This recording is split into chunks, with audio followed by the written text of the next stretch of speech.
Cinder Mesa, New Mexico, November 1883. A woman ran out of the dark with a freezing child in her arms, horses closing fast behind her. A door opened. A man stepped out, rifle in hand. "How many are behind you?" She met his eyes. "Just give me a place to sleep." He went still, then looked down at the child's quilt. Red stitching along the border, not decoration, Morse code, and he recognized that signal mark, his brother's. The brother who died in prison for a crime he didn't commit. One secret sewn into a child's quilt, and it's about to change everything. Don't go anywhere. The cold came in fast that year. By the time Lenora Voss reached the relay station, her boots had soaked through twice and dried stiff, and Nell had stopped complaining about the cold somewhere around the 3rd mile. That was the part that frightened her most. Nell always complained. Nell complained about everything. The silence meant her daughter was past tired and moving toward something worse. The station sat low against the mesa, stone walls dark against a sky full of moving clouds. One lantern burned inside. Smoke came from the chimney, thin and steady. Lenora stood at the edge of the scrub brush and watched it for a full minute before she moved. Behind them, maybe half a mile back, she had heard horses. She picked Nell up without a word. The girl was 8 years old and not small, but Lenora carried her anyway, quilt and all, pressing Nell's cold face against her neck. She moved fast across the open ground, toward the stable. She almost made it. The door of the relay house opened before she reached the fence. A man stepped out with a lantern in one hand, and a rifle held loose in the other. Not raised, just present. He was tall and lean, dark coat, and he stood the way men stand when they've learned to be still without being careless. He looked at her. He looked past her toward the road. He didn't speak. "I'm not armed," Lenora said. Her voice came out rougher than she intended. "My daughter is half frozen. How many are behind you?" She blinked. 2 riders. Maybe more by now. He lifted the lantern a little, enough to see Nell's face. The girl had her eyes open and was watching him with that flat, careful expression she'd developed over the last 3 weeks. Children learned fast. Lenora hated that they did. "Come inside," the man said. He didn't touch them. He just turned and held the door, and Lenora carried Nell through it. The interior was spare. A stove, a work table, 2 chairs, shelves of wire and tools and battery jars. A disconnected telegraph instrument sat on a narrow desk, dusty and still. The room smelled like solder and pine smoke, and something faintly metallic she recognized from years she didn't talk about anymore. He set the lantern on the table and leaned the rifle against the wall within easy reach. Not pointed at her, not put away.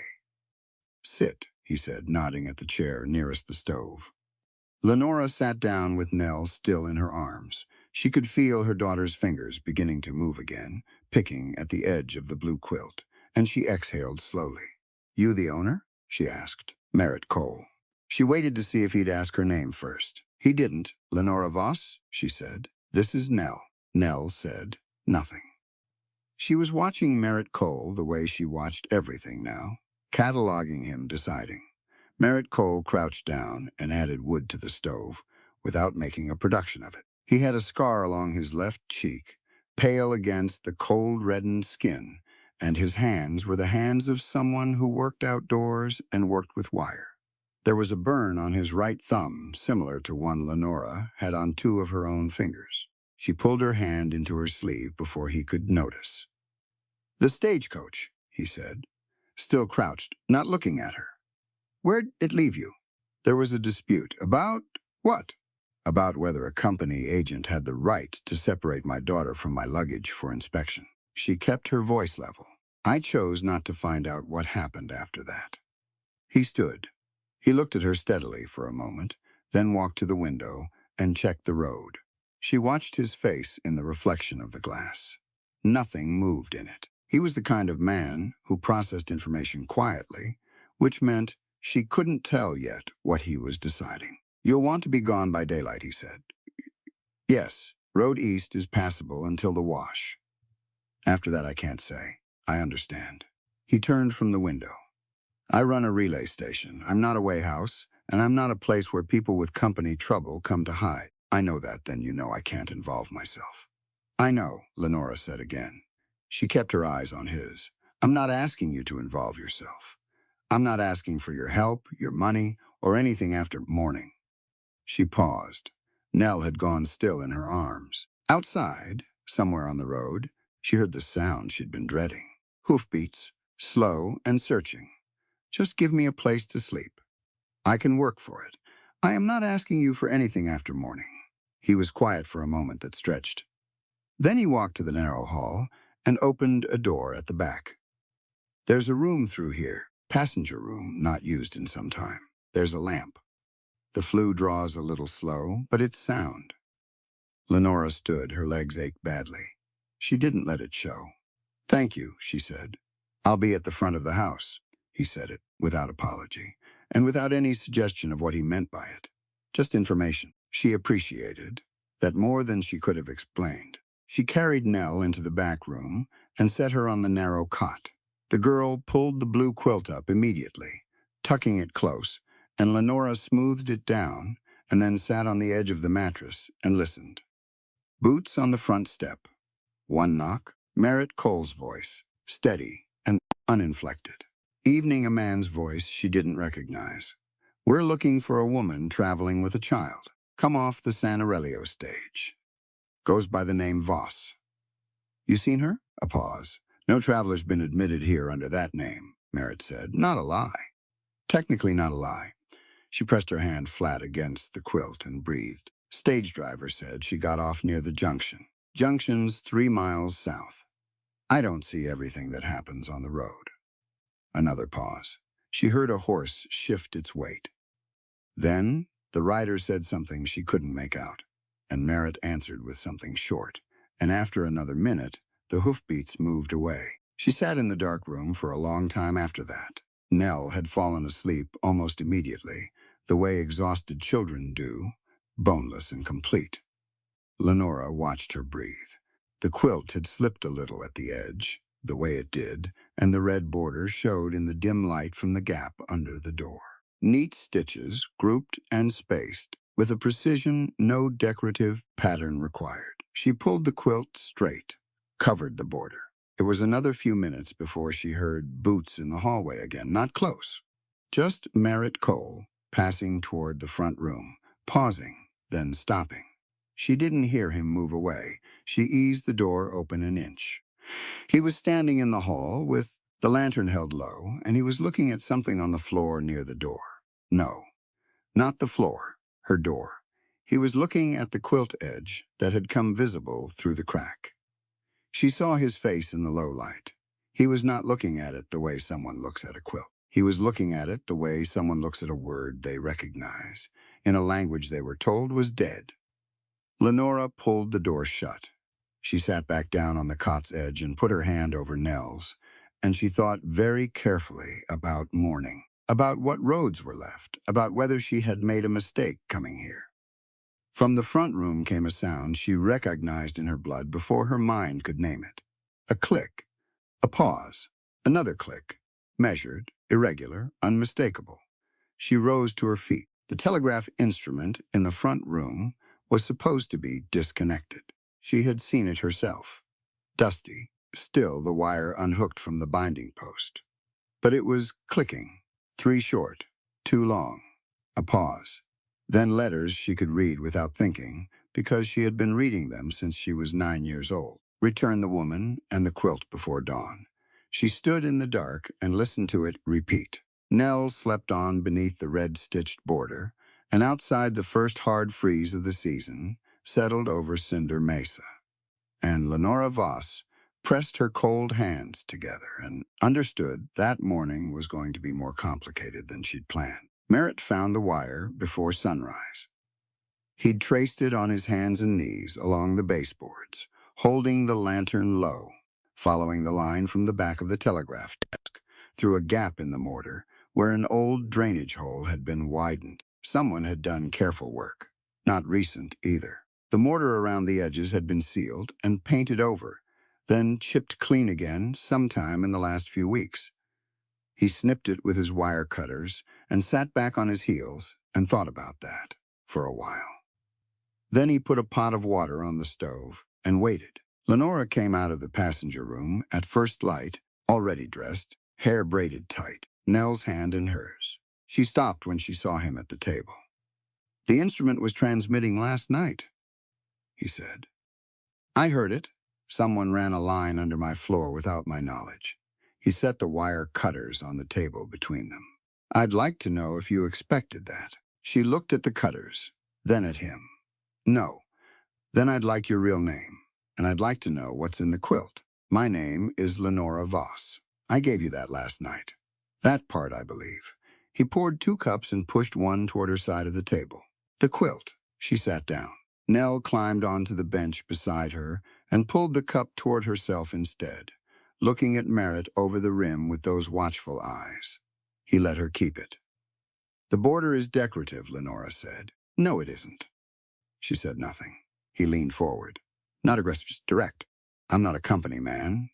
I don't work for Vail or anyone else on that road. But somebody ran a wire into my station and sent a message demanding I hand over a woman and a quilt before dawn.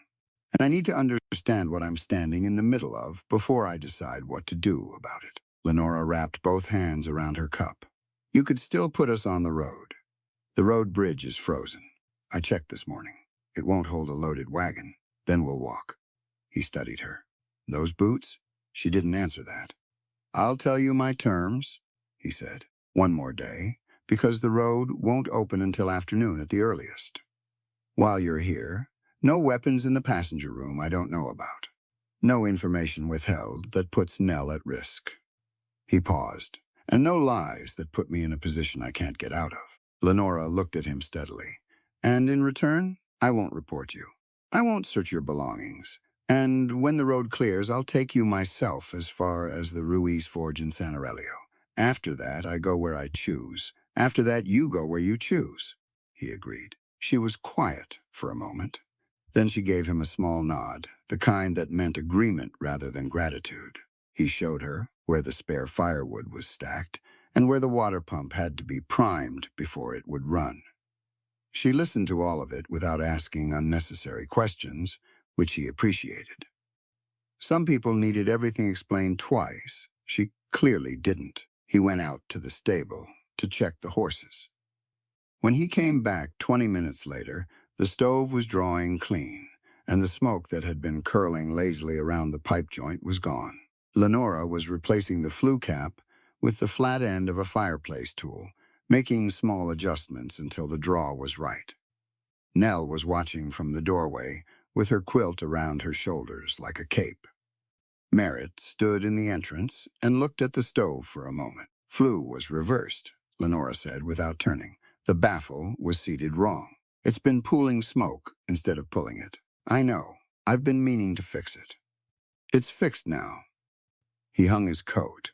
He glanced at her hands as she set the tool down, and he saw what he'd half noticed the night before. 2 fingers on her right hand, the index and the middle, had the particular scarring that came from working repeatedly near battery terminals. Not a single accident. Repeated exposure over years. She pulled her sleeve down. He didn't say anything about it. They ate breakfast without much conversation. Nell ate fast and with focus, the way hungry children do. And after she finished, she drifted toward the telegraph desk and stood looking at the silent instrument, with her head tilted. "It won't bite," Merritt said. "Papa said, never touch one without permission," Nell said. "Your father knew about telegraphs?" Nell looked at her mother. Lenora said, "He was familiar with the equipment." Merritt noted the careful phrasing. He let it go. Around mid-morning, a ranch boy appeared on horseback at the station gate, red-faced and breathing hard. His name was Casto, 14 years old, from the Varela place 3 miles north. He told them between gasps that his uncle's wife had gone into labor 2 days early and the baby wasn't coming right, and they couldn't reach the doctor in San Aurelio because the bridge was out. Merritt looked at the boy, then at the station. "Line's been cut. Can it be repaired?" Lenora asked. "Not the main line. I'd need a full crew for that. She was already walking toward the workshop. She stopped in the doorway and looked at the shelves. He watched her scan them, not browsing, reading. She moved directly to the battery shelf, checked 3 cells, set 2 aside. She picked up a coil of old fence wire and looked at him. How far is the signal tower from the San Aurelio operator? 9 miles. But the connection's been dead for How far is the tower from here? 60 yards. She set the wire coil over her shoulder. I need 2 more cells, a sounder, and someone who can hold the line junction while I climb. He didn't move immediately. I know what I'm doing, she said, and her voice was flat and clear and left no reasonable room for argument. He picked up the sounder. They rigged the improvised line from the tower's old connector post, splicing fence wire to the remaining functional section with twisted binding and a pair of alligator clamps that had seen better days. Merritt climbed first and checked the junction boards, which had cracked from freeze and thaw cycles and were missing 2 bolts. Lenora came up behind him with the wire coil and a small tool bag and moved along the damaged boards without hesitation. The wind was serious up there. It came off the mesa in long, cold bursts that made the tower creak. Nell stood below in the yard with young Casto watching. "Hold this contact point," Lenora said. She placed his hand on a copper tab she'd bent against the insulator housing. "Don't let it shift. If the current comes through, it won't hurt you at this voltage." She was already connecting the other end, working fast, testing tension. "I've done this in worse wind than this. Just hold still." He held still. She tapped the sounder once, twice. Then a sequence he almost recognized. Almost. Because the rhythm had a precision to it that didn't come from someone who'd learned code as a hobby. She listened, adjusted the contact point by a millimeter, tried again.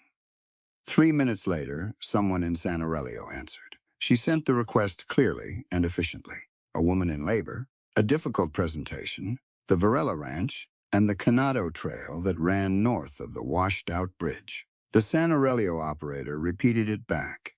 She confirmed it and signed off with a closing mark that was clean and professional, and not the mark of a beginner. Merritt released the contact point. They stood on the tower platform for a moment, with the wind moving between them. Below, Casto was already turning his horse toward home. "You worked a professional line," Merritt said. She began coiling the excess wire. For a time, under whose name she glanced at him sideways. El Voss. He waited. The company's preferred male operators. El Voss could have been Lawrence, or Leonard. She tied off the coil. It usually was, in whoever's mind needed it to be. He thought about that, about the years of work hidden inside a set of initials. "And after you married?" "I assisted Daniel privately. He was a freight auditor. There are more numbers in freight ledgers than most people realize, and more codes than anyone advertises." She started down the ladder. He followed. They checked the wagon at noon. The bridge was worse than he'd thought. Not storm damage at all. The supporting crossbeam on the eastern side had been notched on the underside, nearly through, in a place you couldn't see from the road. It would have held a horse and rider. It would not have held the wagon. Lenora saw it, before he finished explaining what he was looking at. She caught his arm when he stepped forward to test the support. Her grip was firm. "Don't," she said. He looked at her. "The notch is fresh. The wood is still pale." She released his arm. "That's not weather damage." They looked at each other. "Someone did this last night," he said, "while we were at the station." He stepped back from the beam. "East Roads watched too. I can see the Canado from my tower. And there were 2 horses on it this morning that didn't belong to any ranch I know. They're not going to let us leave." "Not today," he agreed. "Maybe not tomorrow." They walked back to the station in silence. Not a comfortable silence, but a working one. Both of them turning over the same problem from different angles. Lenora noticed it first. When they came through the gate, she stopped. He nearly walked into her before he followed her sight line to the ground below Nell's window. A fresh boot print in the mud, made by a man's boot larger than his own, and caught on the nail at the base of the window frame. A strip of dark fabric. He crouched and looked at it without touching.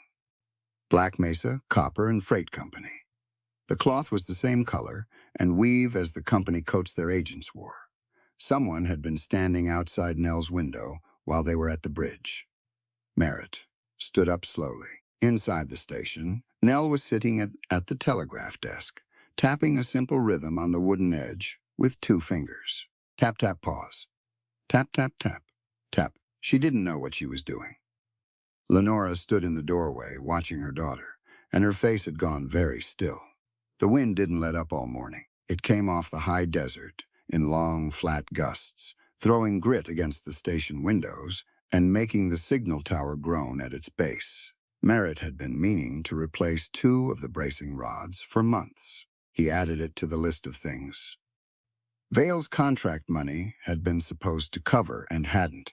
He was in the workshop checking battery cells when the ranch boy Casto reappeared at the gate, breathless again, this time with better news. The doctor had come through on the Canado trail.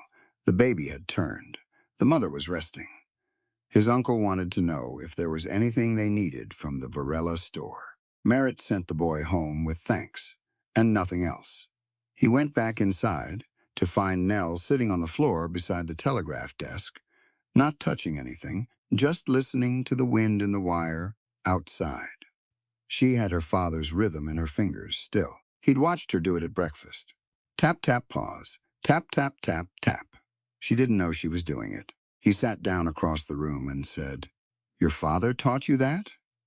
Nell looked up. It was a game. What kind of game? He'd tap something and I'd tap it back. Or he'd change it and I'd have to remember the new one. She spread her fingers on her knee. He said it was like letters, except made of sound. That's exactly what it is, Merritt said. She considered this with the seriousness that 8-year-olds bring to things that turn out to be real. Can you read it? I can. Can you teach me? Before he could answer, Lenora appeared in the doorway from the back hall. She'd been quiet since they'd found the boot print.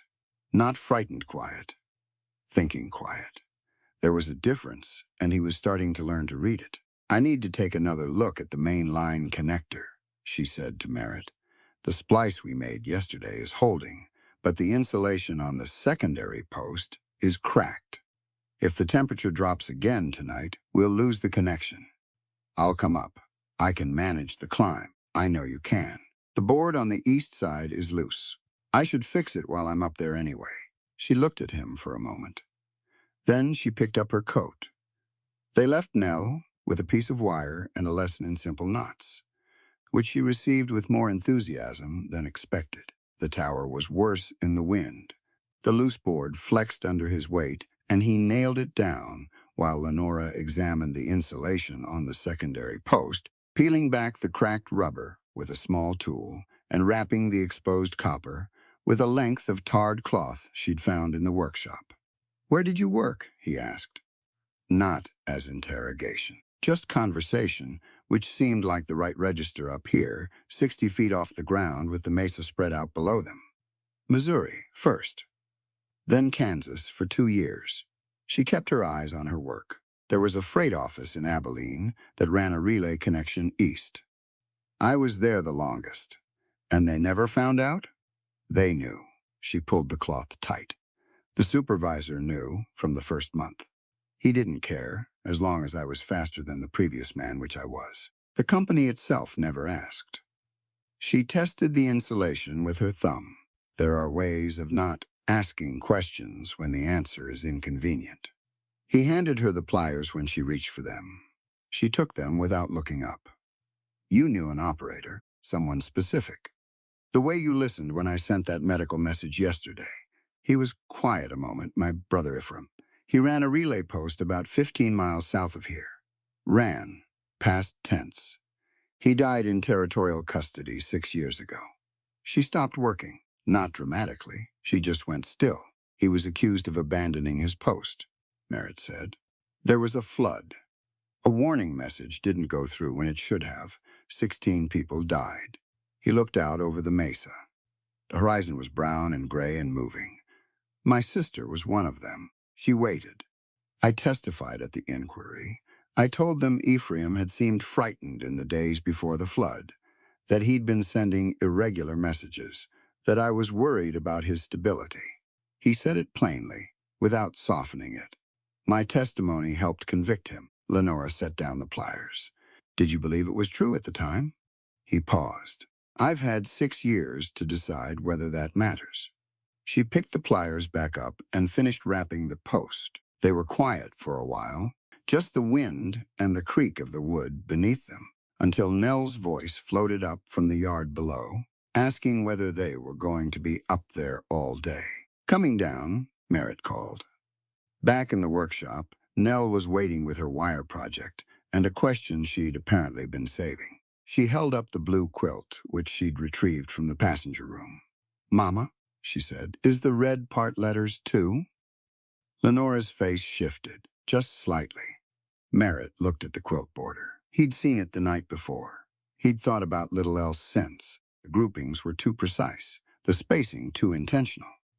Someone had stitched a telegraph sequence into the border of a child's quilt with enough care to get the timing intervals right even in thread. Nell, Lenora said carefully. Where did you hear that? Mr. Cole said. Letters can be made of sound. Nell held the quilt edge toward her mother. The red stitches are in groups, short ones and long ones, like the tapping game, except in thread. Lenora sat down. She looked at the quilt for a long moment. Then she looked at Merritt. He said, how much does she understand? Nothing. Daniel was careful about that. Lenora took the quilt from Nell and held the border flat under the workshop lamp. He said it was decoration, that the pattern was traditional. But it isn't. No. She ran her finger along the first section. He did this the week before he died. He was working from a sequence he'd recovered from Vale's freight records. He couldn't carry paper, so she stopped. He gave me the needle. He told me to stitch it along the border where Nell sleeps, because nobody searches a child's quilt for telegraph code. Merritt came to stand at the other side of the lamp. He could read the first section clearly now that he was looking for it. Short, long, short. The pattern of a trained operator's personal mark, tapped at the start of every transmission to identify the sender. His stomach turned over. Read it to me, he said quietly. She ran her finger across the first grouping. She translated it in her head faster than most men could do it aloud. It opens with a call sign, she said. A personal mark, not Daniel's. Whose? She looked up at him. That's what I want to know. It's a mark I've seen before. In the freight records Daniel was auditing. It was used to authorize the signal that went silent before the Mercy Wash flood. He was very still. She looked down at the quilt again. The lamplight was steady. Outside, the wind hit the window and held. She translated the next section. Her voice stayed even. He warned them, she said. Merritt said nothing. That's what the message says. The person who held this call sign. Before the flood, before the warning line went silent, he warned them. She laid the quilt flat. Someone used his mark to send false instructions and then destroyed the record. Merritt sat down. He reached into his coat pocket and brought out an envelope. Worn, the seal unbroken, his name written on the front in his brother's handwriting. He set it on the table between them. There are 3 more like this, he said. I haven't opened them. Why not? He looked at the envelope, because I was afraid of what Ephraim might have told me that I couldn't undo. Lenora looked at him steadily. She didn't offer easy words. She just waited. He picked up the envelope. He turned it over in his hands. He set it back down. The opening sequence in the quilt, he said. Is it Ephraim Cole's personal signal mark? She didn't answer right away. She pressed her finger along the first grouping again, counting intervals, checking the particular ratio of short to long that made every operator's mark slightly individual. Then she said, yes. The workshop was quiet except for the wind. Nell had stopped moving. She was watching Merritt's face in the way children watch adults when they understand that something real is happening, even without knowing what it is. Merritt reached over and pushed the lamp a little closer to the quilt. Read me the rest, he said. Lenora pulled the border flat. She read the next section aloud. translating each group of stitches in a steady voice. Short sequences, coded intervals, the unmistakable rhythm of a trained hand. And then she stopped. She looked up. His jaw was set. His eyes hadn't moved from the quilt. She said, "Merritt, say it." She read the last translated phrase carefully. Merritt Cole gave them the testimony they needed. The lamp flame moved in a draft from somewhere. He stood up from the table. He walked to the window. He stood there with his back to her and his hands loose at his sides, and he looked out at the gray horizon for a long time. Then he turned around. "You have until sunset," he said. His voice was flat and controlled and held something underneath it that she recognized, because she'd been carrying the same thing for 3 weeks. "To explain to me why your dead husband knew my name." She told him everything before sunset, not because he demanded it. He asked once, and then he waited, and she understood that the waiting was its own kind of pressure, quieter than anger, and harder to resist. So she sat at the workshop table while Nell slept in the back room, and the wind came in low against the station walls, and she told him.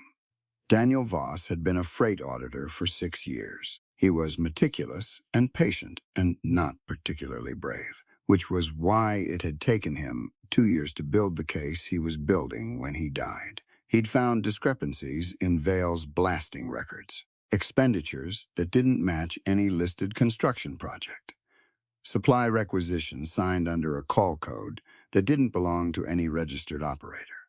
He'd traced that call code to a signal sent just before the Mercy Wash flood. "He wrote to me from San Aurelio 3 weeks before he died," Lenora said. "He told me he'd recovered part of the original transmission sequence, that it pointed to deliberate sabotage, not operator error." She kept her hands flat on the table. "He said the name Ephraim Cole appeared in the record as the sender, but the signal characteristics were wrong. The intervals were Vail's, not Ephraim's." Merritt was leaning against the far wall with his arms crossed. Daniel knew Ephraim's signal style. He'd studied every operator on that corridor. He was thorough. She paused. "He found your name in the inquiry record, your testimony, and he found that Vail awarded you the Cinder Mesa contract 4 months after Ephraim died." A long silence. "What are you suggesting?" Merritt said. "I'm telling you what Daniel found. I'm not telling you what to conclude." He looked at the floor. She watched the muscles in his jaw work. "You think Vail placed me here?" Daniel thought so. "He wasn't sure whether you knew. I didn't know. I understand that now." She met his eyes when he looked up. "But I needed to be sure before I told you any of this." He was quiet again. Then he uncrossed his arms and pulled the chair out from the table and sat down. He wasn't angry. She'd expected anger, and instead she got something more complicated, which was a man confronting an idea he'd been avoiding for 6 years. "What exactly did you testify?" she asked. He looked at her. "You want to hear it. I want to understand what you saw versus what you assumed." He exhaled. "Ephraim was frightened in the days before the flood.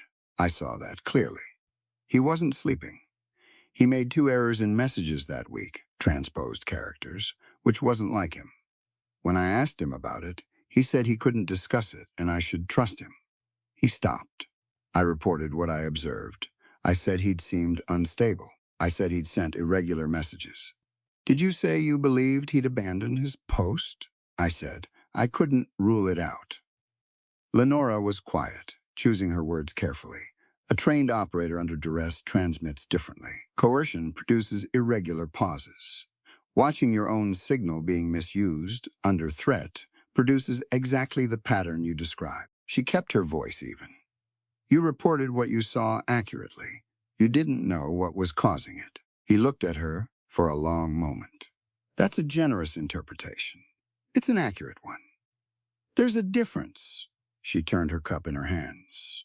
"Ephraim knew something was wrong. He was trying to tell you without putting you in danger. You interpreted fear as instability, because you didn't have the context. And now I do," he said quietly. "Now you do." They sat with that for a while. Getting to San Aurelio meant using the livestock trail behind the Varela Ranch, which added 3 miles and required crossing 2 dry washes that weren't dry anymore. Merritt knew the route. He'd ridden it in worse conditions. They left Nell with a promise to return by evening, and the understanding that she was to touch nothing in the workshop that used battery cells. Adeline Pike's boarding house sat at the end of San Aurelio's Main Street.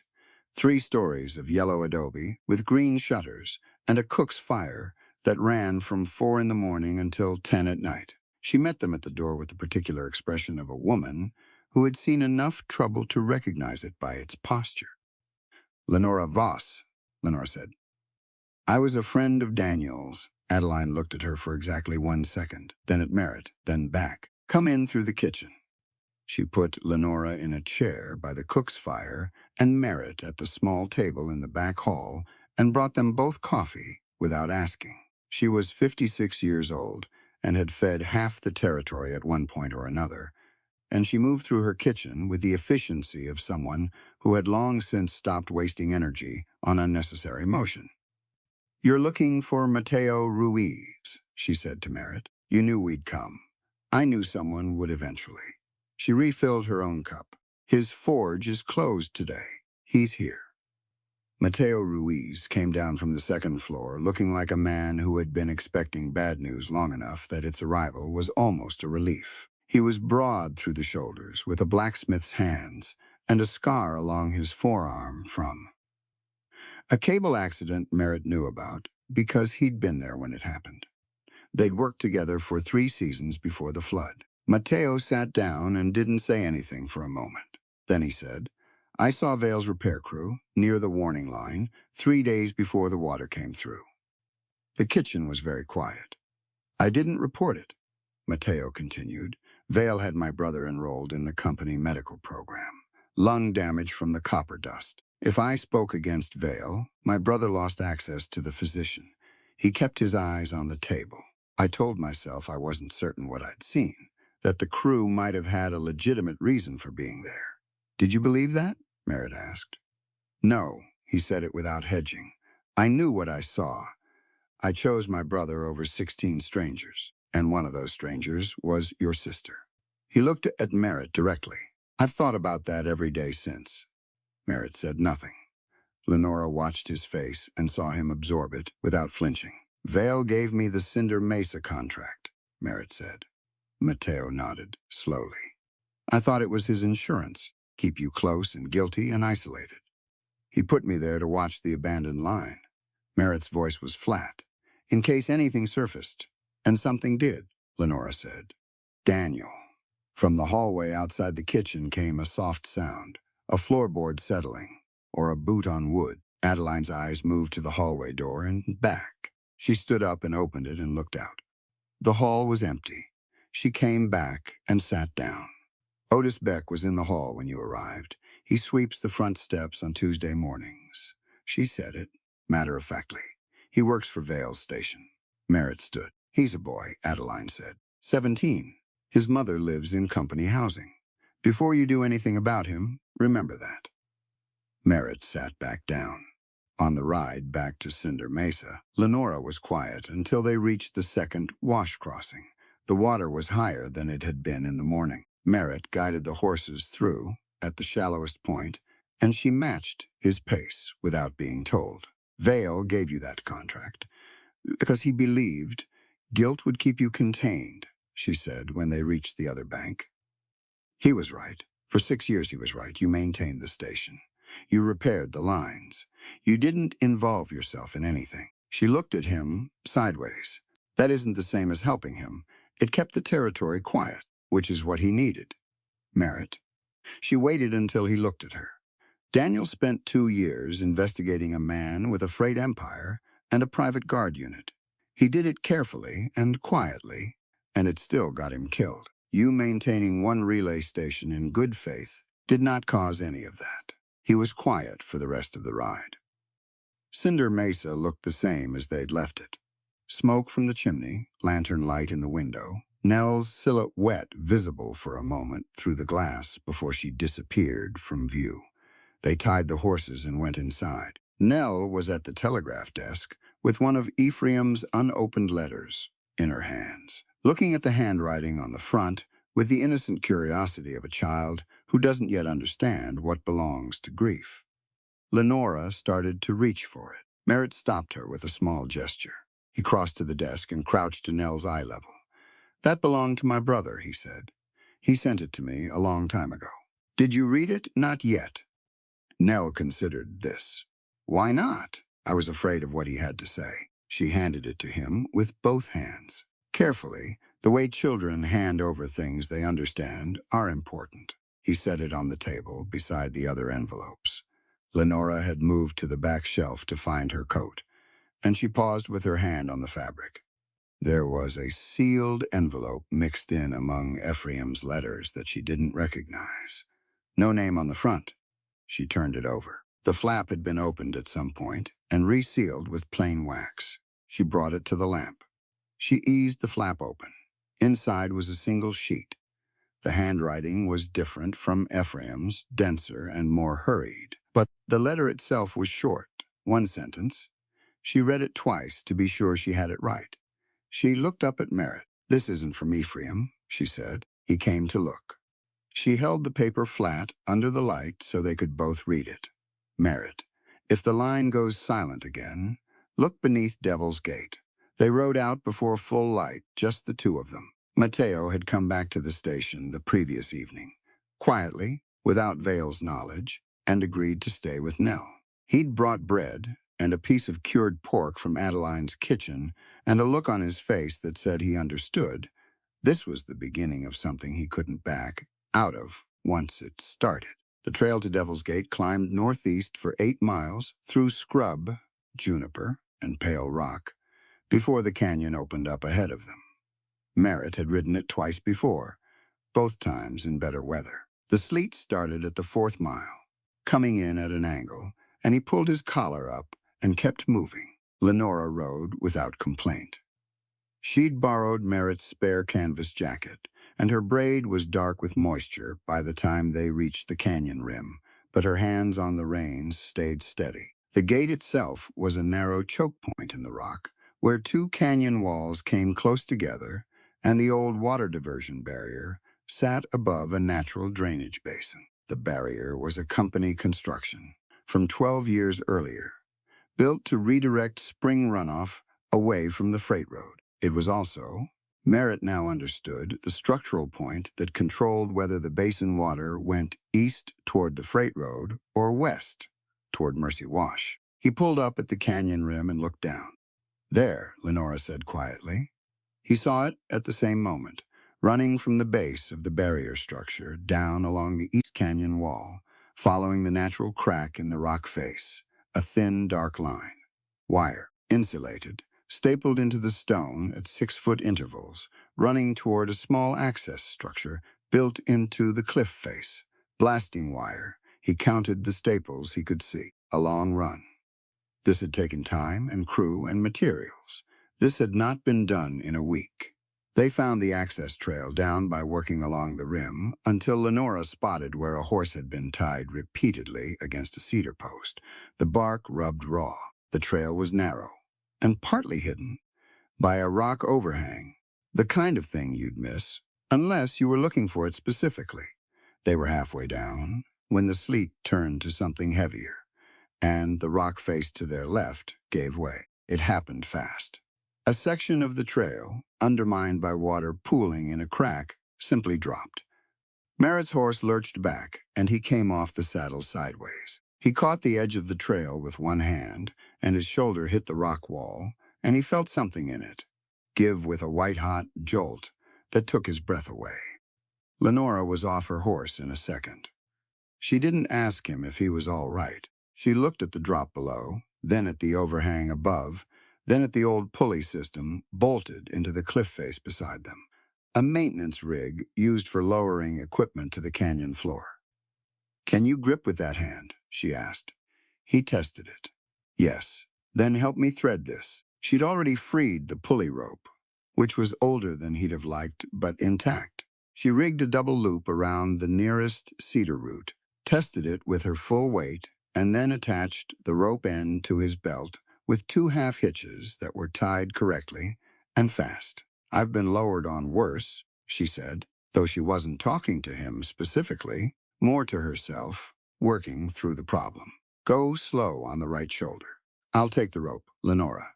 Go slow, she repeated, and she took the rope and braced. He went down. She held the tension with both hands and her boot heels dug into the narrow ledge, and she didn't make a sound, just worked the rope in careful increments until he reached the maintenance shack landing below. She came down after him without the rope, using the staple heads and rock edges as holds, moving with the care and economy of someone who had climbed things that could hurt her before and learned to respect them without being paralyzed. Inside the maintenance shack, out of the sleet, she found a tin of lamp oil and got the small camp lantern going. She looked at his shoulder. She didn't touch it without asking, "May I?" He nodded. She pressed carefully around the joint. He kept his breathing even. She said the muscles had seized around it, but the joint itself felt intact. She wrapped it with a length of canvas she found on the supply shelf and fashioned a sling from the rope she'd cut off the pulley rig, and she tied it behind his neck with a knot that wouldn't slip. "Your hands are cold," he said. "They work fine." They did. While she worked, he looked around the shack. Shelves of old maintenance tools, some legitimate, some not. On the lowest shelf, half hidden under an oilskin, 3 boxes of blasting caps with Black Mesa Company markings, all current issue, and beside them a folded supply manifest with a date 2 weeks old. Lenora saw his face. She tied off the sling and looked. She picked up the manifest. She read it without speaking for a moment. Then she pulled out her small notebook and pencil and began to write. "He's using the same method," she said. "The manifest lists blasting supplies authorized for road clearing, but the quantities don't match any road project. This is barrier work." She turned to the 3rd page. He ordered this equipment delivered during the first freeze window. Merritt reached past her and pointed to a notation at the bottom of the last page. A column of numbers with an odd header. "That's a storm pressure measurement," he said. Lenora looked at it. She opened Nell's quilt, which she'd carried, rolled inside her saddlebag. She spread the border section flat on the supply shelf and held it near the lamp. She read the stitched sequence in the middle section, translating in her head, and she went very still. "The quilt has the same pressure measurement," she said, "and a date." She looked up. 5 days from now. Merritt counted in his head. "The first hard freeze will be inside the storm window in 5 days, he said.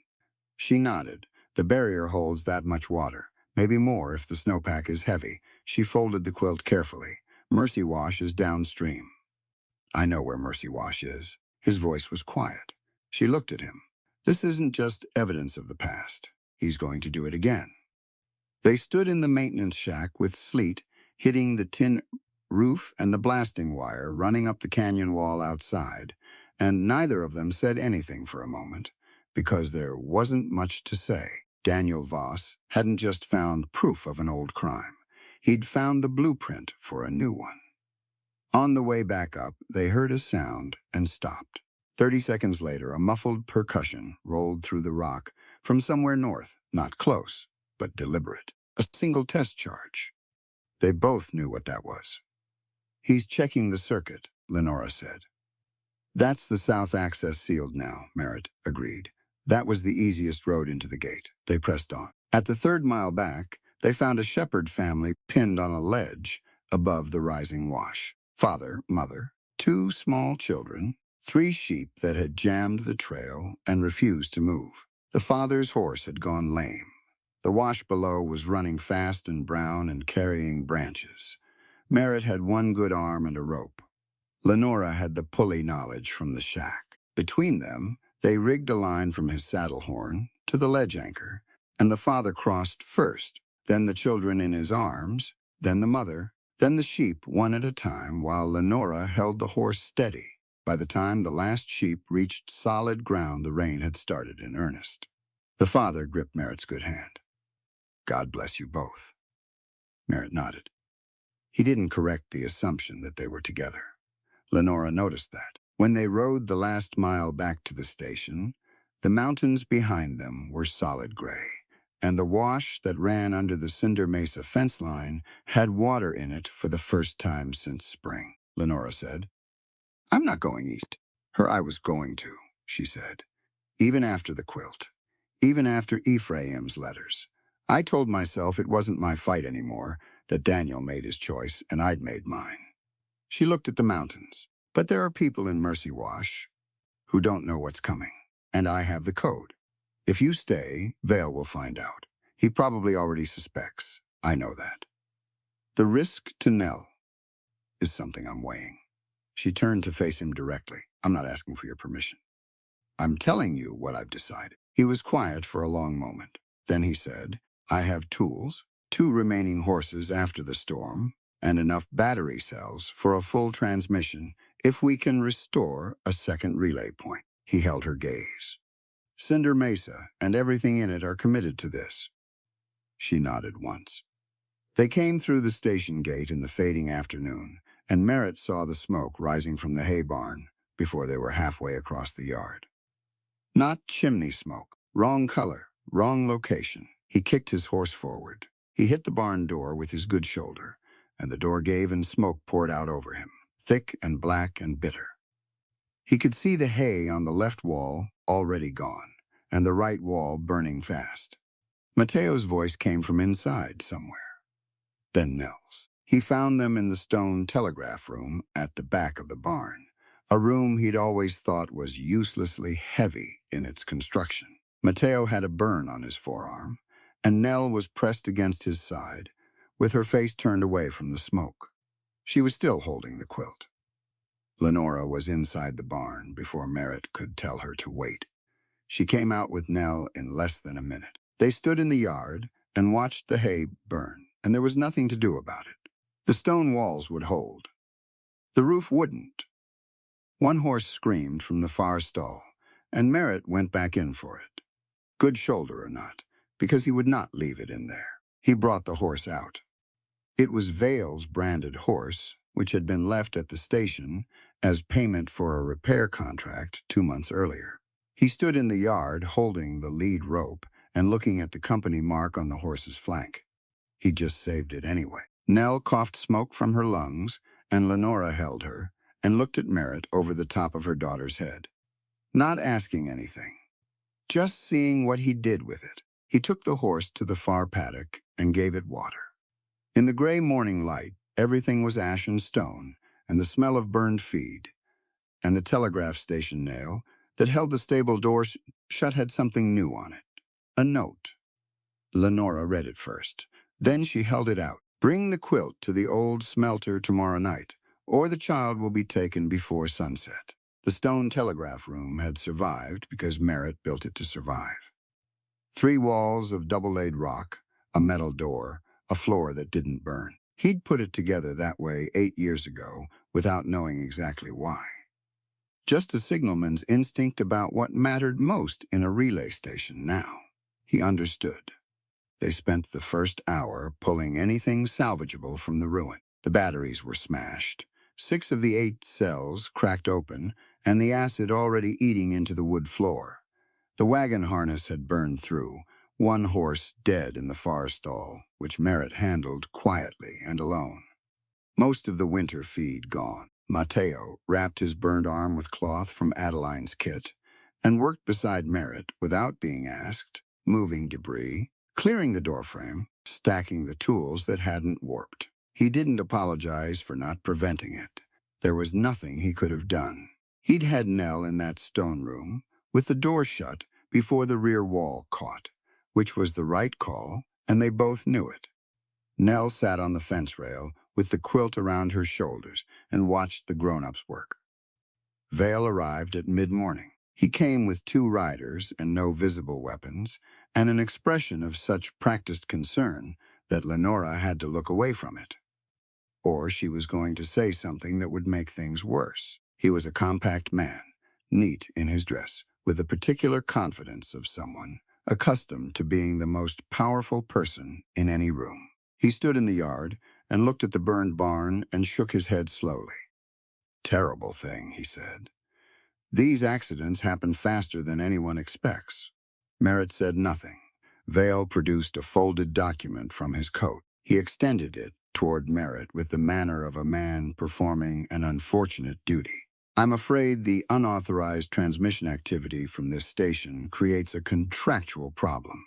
The company can no longer maintain the repair agreement. He paused. I'm sorry, Cole. Truly. Merritt took the document. He looked at it once. He folded it and put it in his pocket. Vale turned to Lenora. Mrs. Voss. He said her name carefully, like it was something he'd been waiting to say out loud. There's a matter of company communications that were accessed and reproduced without authorization. I'd encourage you to come to San Aurelio and discuss the circumstances before this becomes something more formal. I appreciate that, Lenora said. Her voice was completely steady. I'll consider it. Vale held her gaze for a moment. Then he nodded, tipped his hat to Nell on the fence rail, and left. When the hoofbeats faded, Mateo let out a long breath. He knows you decoded the quilt. He knows Daniel got something out before he died, Lenora said. He doesn't know how much. Will he go to the territorial marshal? Merritt asked. Not yet. He needs the quilt first. If he goes to the marshal without it, he has to explain what's in it. Adeline sent word through a ranch boy in the early afternoon. There was a freight wagon leaving. Before dawn, the next morning, eastbound, stopping at 3 settlements before reaching the railway junction. The driver was a woman Adeline trusted. There were 2 open seats. Merritt told Lenora about it. That evening, he told her plainly, looking at the ruined barn wall rather than at her. He said the road east was the right choice, that Nell needed distance from Vale's reach, that he would find another way to stop the flood. Lenora listened to all of it. Did you just decide that for me? He looked at her. Because it sounded like a decision, she said. It sounded like you weighed everything and arrived at a conclusion, and now you're informing me of it. I'm telling you about an option. You're telling me it's the right option. There's a difference. She wasn't angry exactly, but she was direct, and she held his gaze without flinching. I understand why you're doing it. But I'm not a problem you're solving, Merritt. I'm a person deciding. He was quiet. Nell appeared in the doorway from the back room. She looked at her mother, then at Merritt, then at the floor between them with the particular sensitivity of a child who has learned to read a room. Do we have to leave again? She asked. Lenora looked at her daughter for a moment. I don't know yet. Every time we find somewhere safe, we have to leave it. Nobody said anything then, Nell said. Do all safe rooms only last for a little while? Lenora crossed to her and crouched down and looked at her straight. Not always. Some of them are permanent. She tucked a piece of hair back from Nell's face. Go back to bed. I'll come in a few minutes. When Nell was gone, Lenora went to the coat hooks by the back door. She took Daniel's coat down and felt in the inside breast pocket, where she'd left it untouched since the day she packed her bag in their lodgings in San Aurelio, with company men standing outside the door. The watch was there, brass, plain-faced, worn smooth on the back from years in Daniel's pocket.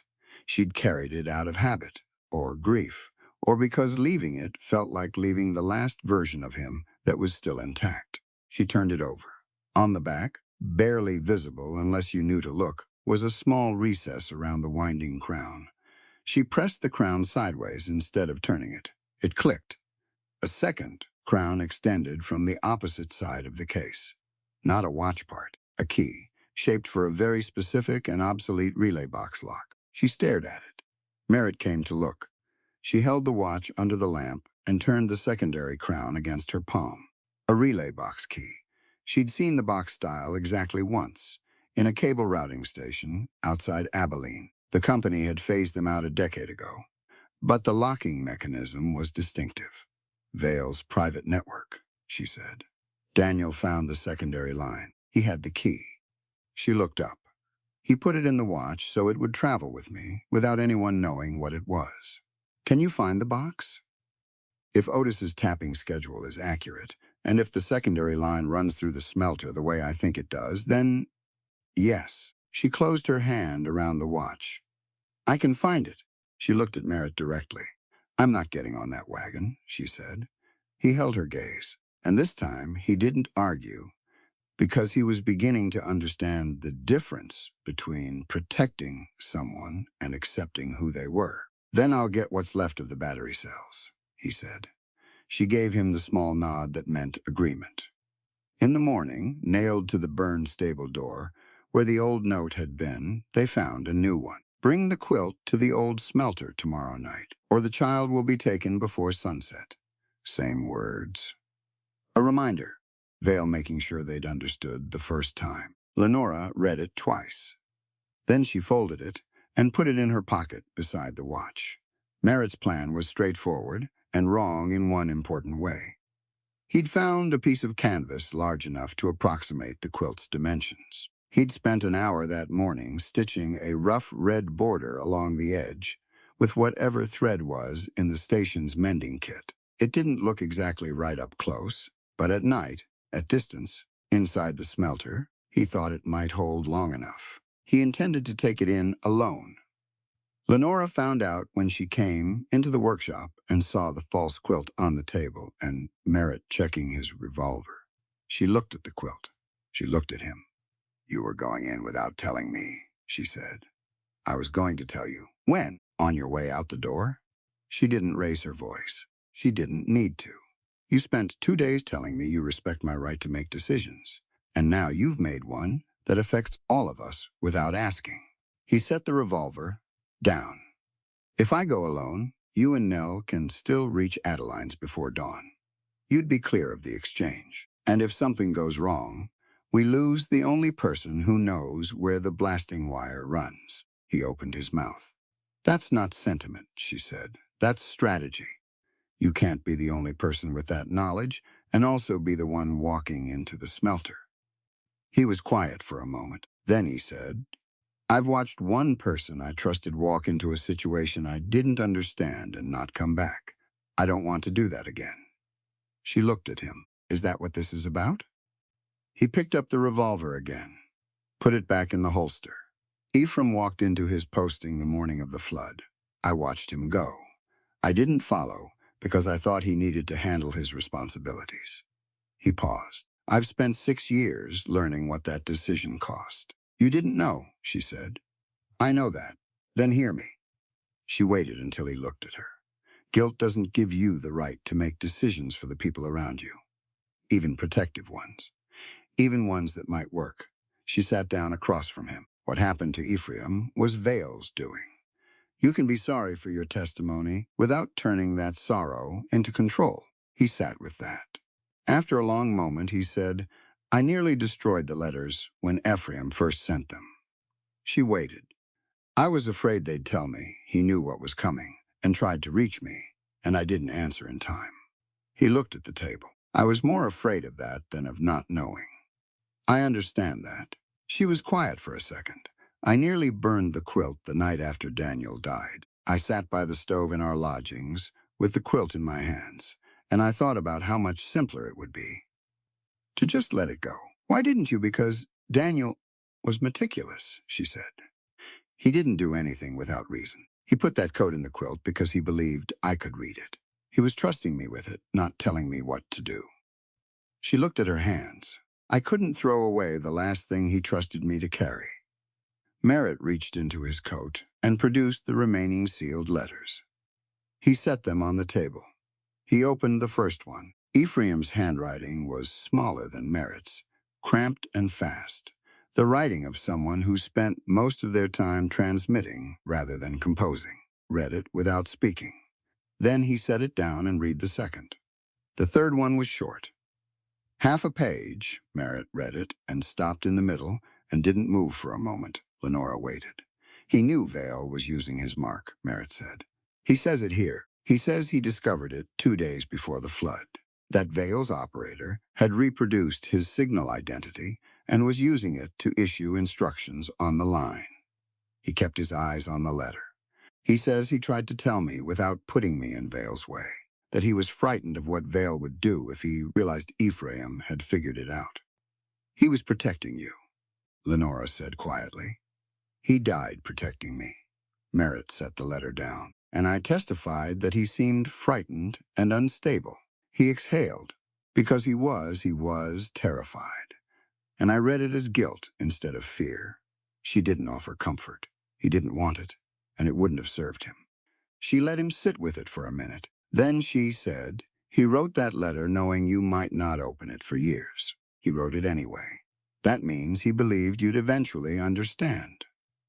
Merritt looked up. "You're more generous than I deserve. I'm practical," she said. "You're more useful to this plan when you're not carrying the full weight of it alone." He almost smiled. It was small and brief, and it changed his face considerably. She didn't remark on it. "Cinder Mesa stopped feeling empty after you arrived," he said. He said it plainly, without decoration, the way he said most things.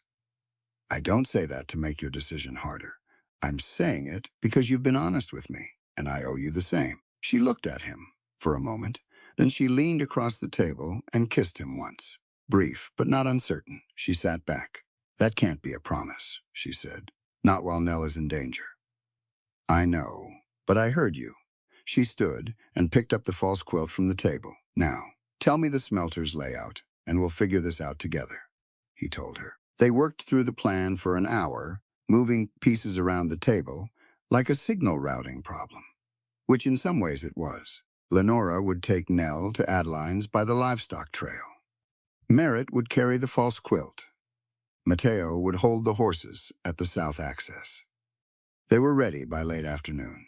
They were not ready for what came back with the ranch boy, Casto, at dusk. He arrived at a dead run, horse-lathered, and he got the words out in one breath. Nell was gone, and Otis Beck with her, and Adeline Pike had a cut above her eye from trying to stop the men who took them. On the smelter road, nailed to a post at the junction, was a company message in Vale's hand, demanding the real quilt at the smelter before midnight. From inside the abandoned building, even at this distance, the hidden line was already tapping. Counting down, they went in through separate doors. Merritt took the main entrance with the false quilt under his arm and his hand near his revolver. Lenora took the cable access at the building's east side, a low iron door she'd identified from Otis's tapping schedule, which ran the secondary line through a tunnel beneath the smelter floor. Mateo stayed outside with the horses and instructions to blow the steam whistle on the old pressure rig at the south wall if anything went wrong. The whistle had been silent for 4 years.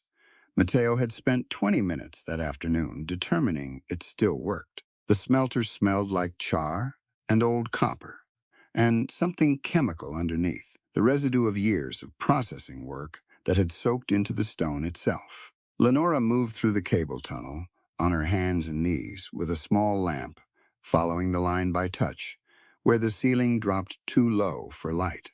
She heard them before she saw anything. Vale's voice first, calm and businesslike, explaining to someone she couldn't see that patience was a professional virtue. Then Merritt's voice, steady. Then a sound she felt, rather than heard, a short impact, and Merritt went quiet. She pressed forward. The tunnel opened into a subfloor access room below the main smelter floor. Through the iron grate above her, she could see boots, 3 sets of company men's boots, and Merritt's worn leather ones, and 2 smaller pairs that her chest recognized before her mind did. Nell, and beside her, Otis Beck, hands tied to a furnace bracket with rope. She stayed still and listened. Vale was speaking to Merritt. "The quilt you've brought me has the correct dimensions. It has a red border. But Daniel Voss used a specific interval between the 3rd and 4th stitch group that I had his wife demonstrate for me once, before the marriage, when she was still working under my predecessor's supervision." He paused. "She spaces it wider. Force of habit from battery timing. This border was stitched by someone who doesn't know that." Merritt said nothing. "Where is she?" Vale said. Still nothing. There was another impact sound, and she heard Merritt's breath change, and she made herself stay in the tunnel and think. Vale knew her stitching. He knew her professional habits. He'd been watching her work for years without her knowledge, cataloging her the same way she cataloged signal patterns. The thought was cold and clarifying. She looked at the private telegraph key mounted to the subfloor wall beside her. Vale's secondary network, running through this building on its way north and south. She'd seen this key type before. She knew his signal habits the same way he knew hers. She lit the lamp low and studied the key. Then she began to transmit. She used Vale's own call sign, the one she decoded from the quilt and confirmed through Otis's tapping schedule. She issued 2 separate instructions to 2 separate guard groups in Vale's cadence, his rhythm, his characteristic, long pause then double short, that he used when he wanted something to sound urgent. The first instruction told the North Guard unit that the supply wagon was moving early and needed escort immediately. The second told the South unit that there was an intruder on the East Road. She waited. Above her, through the grate, she heard boots moving. More than before, then fewer. Then the particular sound of men leaving a building quickly, because an instruction in the boss's own hand sounds like the boss and men who work for Vale had learned not to question his timing. Then Nell's voice, very small, but controlled. Otis, the brick. Lenora pressed her eye to the grate gap. Nell had gotten her hands to the furnace bracket and was working a loose brick in the base of the old furnace wall with both palms, pushing it in small increments. When it moved enough, she turned it sideways and pushed it through the rope around Otis's wrists. The rope wasn't cut, but it had slack now, and Otis pulled one hand free, and then the other. Lenora found the grate release. She came up through the floor. Nell saw her first and made no sound, just crossed to her in 3 quick steps and pressed her face against Lenora's shoulder for exactly 3 seconds. Then she stepped back, because she was her father's daughter, and she understood there was still work to do. "Are you hurt?" Lenora asked. "No, Otis?" The boy was on his feet, rubbing his wrists. He was pale and his eyes were red-rimmed, but his jaw was set. "I told him about the restored line," he said. "I didn't know he was going to." He stopped. "I didn't know about Mercy Wash. I swear I didn't know what he was building toward." "I know," Lenora said. She meant it. "Where's Merritt?" Otis pointed to the far room. She found him against the east wall, with his hands tied to an iron ring and his shoulder in worse shape than it had been before. He looked up when she came in. "The quilt," he said immediately. "I have it. The blasting crew left an hour ago," Mateo told me, before they brought me inside. "She worked the rope off the ring." "I know. We're not going to the gate. We need the town," she said. "All of it. Not just us and Mateo." Vale built his system on isolation, every operator thinking they were the only one receiving his instructions, every worker thinking they were alone. She freed the last knot. "We go to San Aurelio. We open the line publicly. We let everyone hear what he's been transmitting." Merritt flexed his hands. "The public switchboard. He smashed it," Otis told me. She helped him to his feet. "That's all right. I have another idea." From somewhere outside, the steam whistle went off. They moved. Through the south access, through the dark yard, where Mateo was already on horseback with the other horses waiting. He had a gash above his eyebrow from something, and the look of a man who had just gotten into a fight he'd been postponing for 6 years. Merritt grabbed his saddle horn with his good arm. "You're bleeding. So is the other one," Mateo said. "Ride." They rode. Merritt pulled alongside Lenora at the 2nd mile and said, "I can't protect you by keeping distance between us. I understand that now." He kept his eyes on the road ahead. "Tell me what you need me to do, and I'll do it." She looked at him sideways. She reached across and briefly gripped his arm, the good one, and then let go and faced forward. "Ride to the gate with Mateo," she said. "Find the primary circuit. I'll handle the line, and if Vale activates the secondary before you reach it, then listen for my signal and ground whatever wire you can reach." She urged her horse faster. "Trust me." He did. They split at the San Aurelio junction, Merritt and Mateo, north toward Devil's Gate, Lenora, and the children into town. The official company message was already posted on the San Aurelio notice board when they arrived. Merritt Cole, kidnapper. Lenora Voss, thief of company communications. Daniel Voss, forger and saboteur, now deceased. And the public telegraph switchboard inside the company office was, as Otis had said, in pieces on the floor. The stormwater was rising behind Devil's Gate. Lenora could hear it if she stood still, a low sustained pressure in the air, the sound of a great deal of water with nowhere to go yet. She looked up at the church. Otis followed her gaze.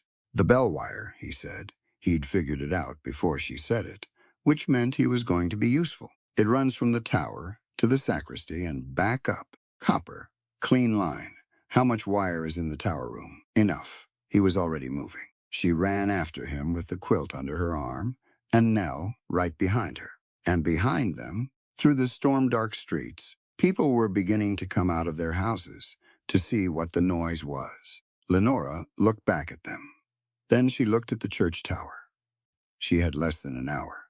Vale arrived in the church square with 4 armed guards and a prepared speech. He stood in the rain and delivered it well, which Lenora had to grant him. His voice carried.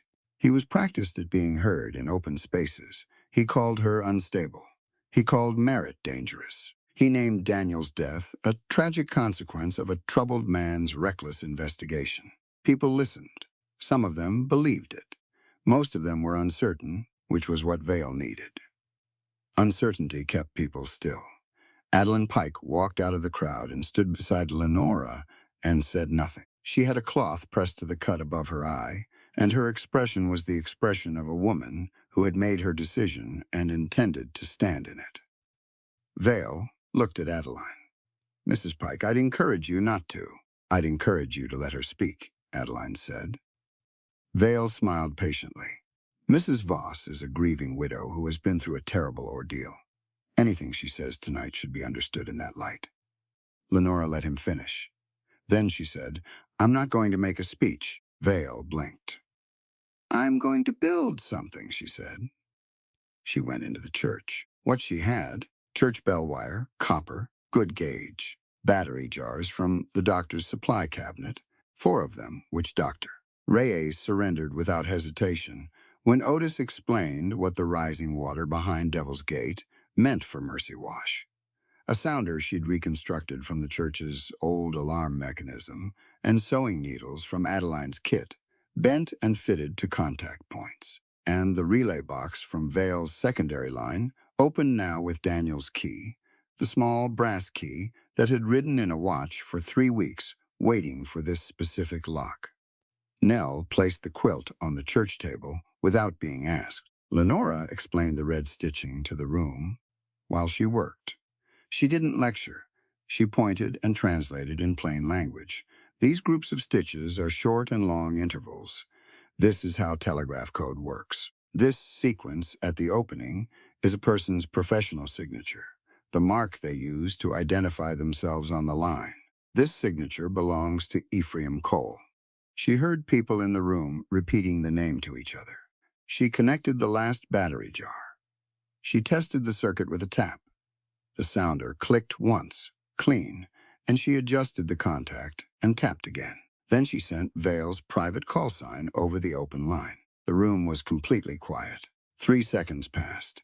A reply came from the north relay, then one from the east, then a third, from a station she hadn't expected, a small independent post outside Mercy Wash itself, an operator who had been receiving Vale's instructions for years, without knowing anyone else on the network was doing the same. She read each reply aloud as it came in. She translated every code in real time out loud in front of 60 people who were watching her hands on the key. This was the education Vale had spent 6 years preventing. Signal patterns have signatures. Instructions have authors. Networks built for secrecy carry their makers' habits in every transmission. Mateo's brother sent confirmation from the northern line. Blasting supplies, diverted toward Devil's Gate. Company markings, delivery date 2 weeks prior. 2 of Vale's guards looked at each other. Vale's voice cut across the room, seized the equipment. The guards moved. 3 men from the crowd stepped forward and stood between the guards and the church table. A miner, a freight driver, a man Lenora didn't know who was apparently Otis's uncle. The guards stopped. Vale looked at his men. Something shifted in his face for the first time, a crack in the patience, because the system he had built required people to believe they were alone. And now, visibly, demonstrably, they were not. He turned and walked out. Lenora was already moving. She found Otis at her elbow. Secondary tower is on the East Road, he said. Half mile. That's his manual firing backup. I know. She looked at Nell. Adeline appeared from the crowd and put her hand on Nell's shoulder. I have her. Lenora ran. At Devil's Gate, Merritt and Mateo had found the primary circuit, where Ephraim's letter had said to look. Beneath the barrier platform, a waterproof junction box bolted to the stone. Merritt had taken the wire cutter to it with his good hand, while Mateo held the lantern, and the primary line was dead. But the barrier hadn't opened, because the emergency spillway, the manual release that should have been functional, had been welded shut. Merritt found the weld by touch in the dark, while the water pressed against the other side of the barrier with a sound like continuous, low thunder. He found the bolts. He found the breaker bar in Mateo's saddlebag. He worked it into the welded joint and put all his weight on it, bad shoulder and all, and felt it give a millimeter. Then Mateo was beside him, and they both pressed, and the weld cracked, and the spillway door swung open with a sound like a gunshot, and cold water poured through the gap. Not all of it. Not a flood. A controlled release, fast and loud, dropping into the east drainage channel that ran away from Mercy Wash.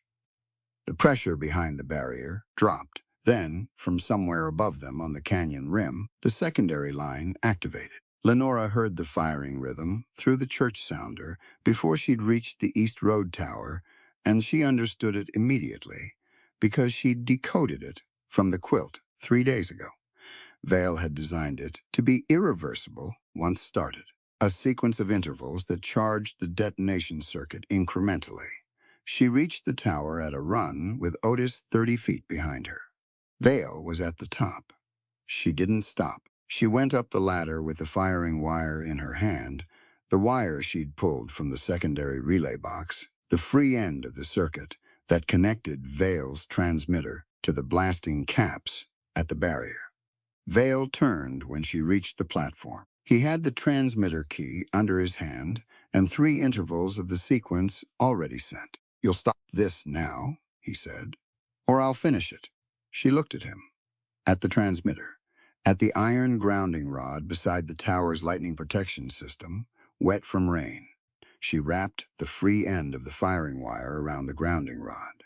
Vale pressed the key. The electrical current that should have traveled down the firing wire to the blasting caps traveled instead into the wet iron rod, and from there into the earth. The sounder registered the discharge and went silent. Nothing happened at Devil's Gate. Vale pressed the key again. Nothing. He looked at the wire wrapped around the grounding rod. He looked at her hands. He looked at her face. That's Daniel's work, he said. He never could finish anything. He finished enough, she said. Vale moved toward the ladder. He moved fast, faster than she expected, and his boot caught the wet rung wrong, and he went sideways off the platform with one hand on the rail and 300 feet of dark air below him. She grabbed his coat. She held it with both hands, her shoulders screaming, the rail biting into her forearm, until Otis reached the platform and grabbed the other side, and they pulled. Vale came over the rail and collapsed onto the platform boards, breathing hard. Below in the canyon, the stormwater was moving east through the open spillway. Merritt's voice came from the base of the tower. Lenora. She looked down at him. The barrier held, he said. She sat down on the wet platform boards and let go of Vale's coat. In Mercy Wash, the lights were still burning. The message came through Otis's sounder 2 days after the water receded. It arrived as a delayed transmission, the kind that sits in a relay buffer when the primary line is down and releases when the connection restores. It was addressed to Lenora Voss, care of Cinder Mesa Relay Station, and the sending mark at the opening was Daniels. Otis brought it to her without reading it aloud, which showed good judgment for a boy of 17. She sat at the station table with it. Merritt stood near the window. Nell was on the bench beside her mother with the blue quilt across her lap, watching Lenora's face. Lenora read it once to herself.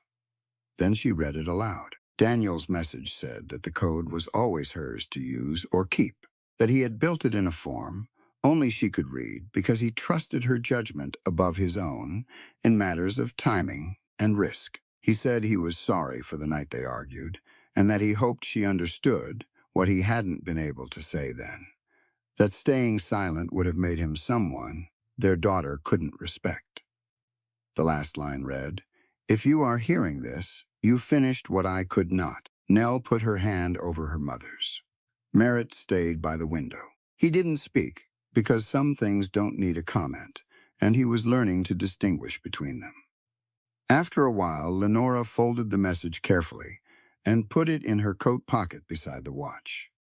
Then she stood up and got back to work. Bail was held at the San Aurelio freight office under the guard of the miners and drivers whose families he'd controlled for years.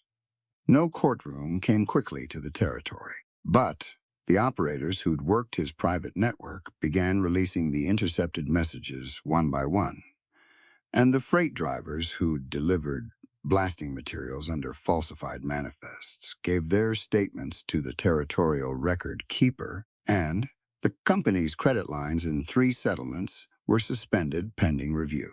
His empire didn't collapse in one day, but it stopped moving, which for a system built on controlled movement amounted to the same thing. Mercy Wash held a public gathering on a cold, clear Saturday morning. They built a fire in the central square, and people spoke in turns, some formally and some not. A woman named Carita read the names of the 16 people who had died in the first flood, slowly and without abbreviation. Ephraim Cole's name was the last one read. Merritt stood in the square and listened to it. He didn't try to make his face do anything particular. He just stood there and let it land. When it was over, he spoke briefly.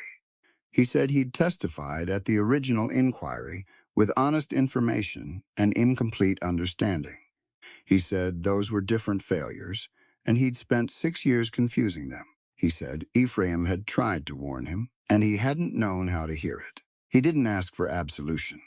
He accepted responsibility in the plain way of a man who has finally decided that carrying something correctly matters more than putting it down. Mateo spoke after him. He said he'd seen Vale's crew near the warning line and said nothing. He said his reasons had been real, and his silence had still cost lives. He'd funded a quarter of the new independent signal tower's construction from his own forge earnings, not as payment, but because it was something he could do now. The tower went up in 3 weeks, built on the mesa above Mercy Wash, with materials from 4 different settlements and labor from people who'd never previously worked in the same place at the same time. Otis ran the primary line. He turned out to have exceptional instincts for circuit troubleshooting, which Lenora told him directly, and Merritt confirmed. Otis's mother moved out of company housing in December. Adeline Pike found her a room. Adeline organized what she called a practical fund, which was her way of avoiding the word charity, for stranded women and children and winter travelers who arrived in the territory without resources. It was funded by subscription from 11 businesses, 3 of which were owned by women who had needed it themselves at one point and had not forgotten. Cinder Mesa was rebuilt through autumn. The stone telegraph room was already intact. The stable went up in new timber, wider than the original, with better ventilation and a loft that Nell immediately identified as a personal asset.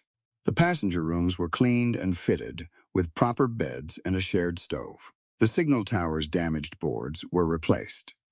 Lenora filed the co-ownership documentation through the Territorial Land Office in her own name, listed as operator and co-owner by right of labor and contribution. The clerk looked at her for a moment and then wrote it down exactly as she'd said it.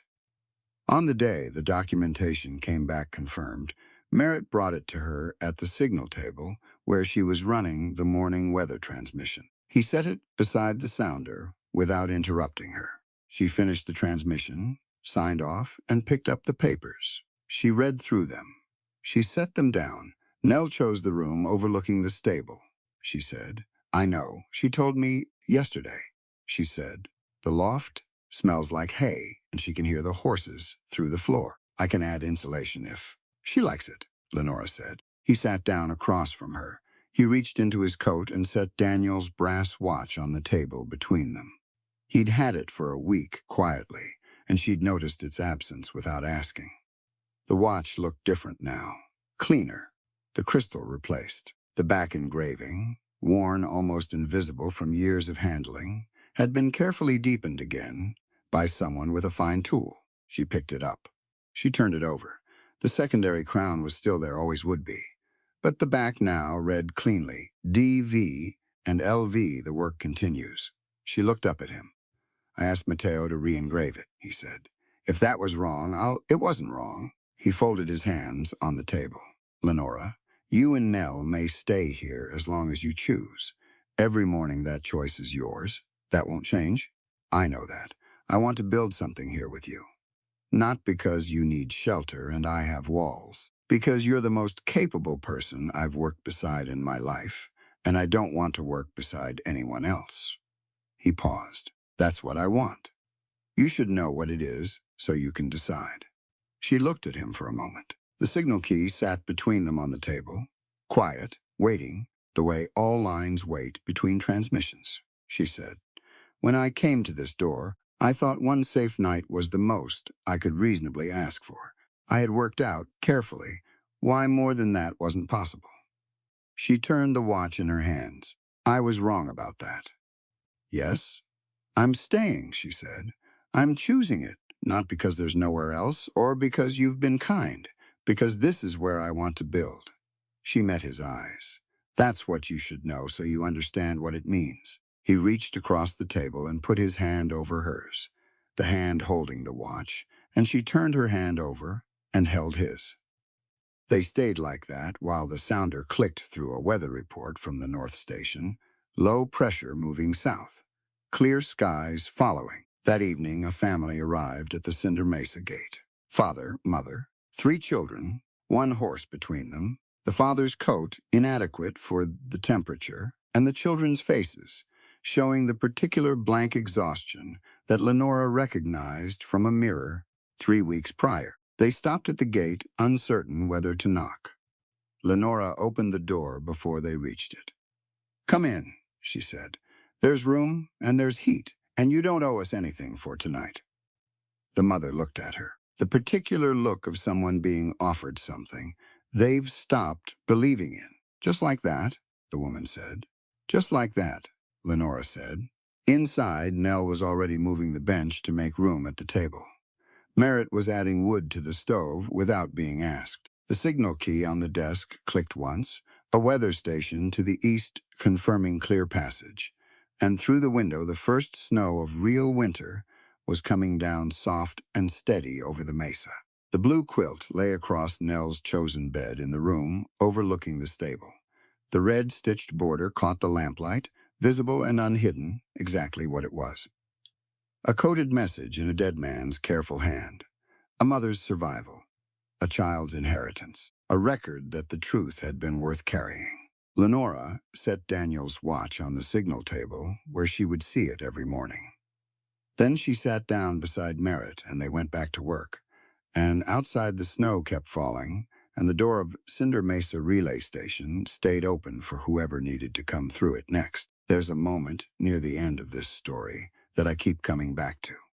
A family arrives at the Cinder Mesa gate in the cold and the dark, uncertain whether to knock. And Lenora opens the door before they even reach it.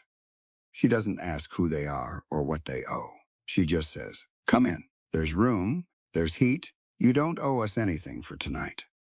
3 weeks earlier, she was the woman standing at that same gate, desperate and hunted, begging a stranger for one safe night. Now she's the one holding the door open. That's the whole story, right there in that one moment. We talk a lot about survival, about how hard it is to keep going when everything has been taken from you, your husband, your home, your sense of what the future looks like. Lenora knew all of that. She carried it for 3 weeks through freezing desert with a child in her arms and a secret sewn into a quilt border that could get them both killed. And the instinct she developed during those 3 weeks was the same instinct most of us develop when we've been hurt badly enough. Keep moving, trust no one, give nothing away, because the moment you stop is the moment they catch you. That instinct kept her alive. But it wasn't going to be enough to let her actually live. There's a difference between surviving and building something. Lenora understood survival. What she had to learn, what this story is really about, is that you cannot build a home while you're still running from the last one you lost. At some point, you have to stop. At some point, you have to let someone see what you're carrying. Not because it's safe. It isn't safe. Merritt could have reported her. He could have handed her over and kept his contract and his quiet life at Cinder Mesa. Instead, he cut the wire, set terms that preserved her freedom, and never once blocked the door. That's what trust actually looks like in practice. Not a feeling, a series of small decisions made under pressure that say, I see you clearly, and I'm still here. Merritt had his own weight to carry. 6 years of guilt over testimony he gave honestly but incompletely. Testimony that helped convict a brother he loved and couldn't reach in time to fix it. He'd built his entire life around being useful to people without becoming responsible for them, because responsibility had cost him the person he loved most. He thought if he kept enough distance, he couldn't fail anyone again. What he hadn't understood yet is that distance isn't safety. Distance is just loneliness with better justification. Both of them had to learn the same thing from opposite directions. Lenora had to learn that asking for help is not the same as surrendering control. Merritt had to learn that offering help is not the same as taking control. The difference between those two things, that narrow space between protection and ownership, is where every real partnership lives. And Nell, 8 years old, carrying a quilt her father packed, with a coded message she didn't fully understand, tapping rhythms on tabletops, because her father taught her that letters can be made of sound. She's the one who notices that the red stitches look like the tapping game. She's the one who pushes the brick through the rope in the dark smelter room. She's the one who asks the question that neither adult can answer: do all safe rooms only last for a little while? Children ask the questions we've stopped letting ourselves ask because we've decided the answer is probably yes. The answer, it turns out, is not always yes. What this story is asking you to consider is this: the things we carry in secret are not always protecting us. Sometimes they're isolating us from the exact people who could help us use them. Daniel Voss hid a coded message in a quilt border and trusted his wife to find it and read it and decide what to do with it. That trust was the most important thing he left behind. Not the code itself, the trust that she was capable of finishing what he started. This story is a work of fiction created for entertainment purposes. All characters, events, and locations are entirely imaginary, and any resemblance to real persons or historical events is coincidental.